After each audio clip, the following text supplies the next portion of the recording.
what types of claims can be adjudicated? Are we talking only initial claims? So I go there and I submit a claim. Are we talking about higher level reviews? So claims that are already in progress?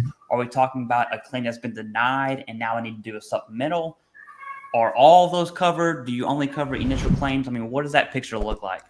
So essentially all claims other than appeals and higher level reviews. So if it's an original claim, if it's a claim for increase, if it's a supplemental claim, all of those absolutely they can do.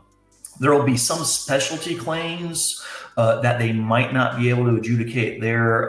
So there are some types of specialty claims that do require employees with VA employees with advanced training to work. So not all those claims they'll not necessarily be able to process, but if it's an original claim, a claim for increase, a supplemental claim, absolutely they should be able to work all those right then and there. How far they'll be able to get along with those claims will really depend on different development aspects.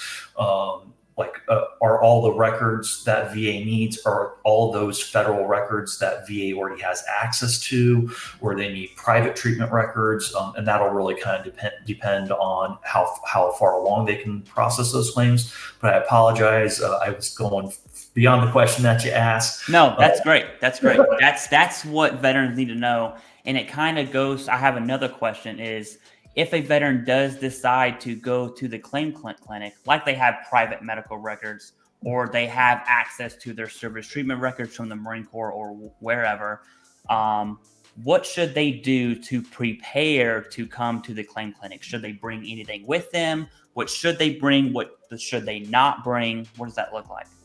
Absolutely. So if there are records that the veteran knows definitively that they have already submitted to VA and they're already in their VA claims file, no, they do not need to bring in duplicate records.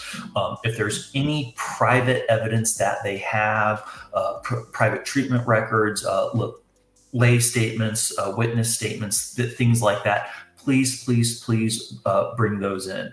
If there's federal records that they need to support the claim, like VA treatment records, service treatment records, things of that nature, the veteran does not have to bring those in because VA does have access to those. However, with that being said, I would always say rule on the side of caution. And if a veteran does have those records, I don't expect veterans to always be able to identify the difference between federal records and private treatment records.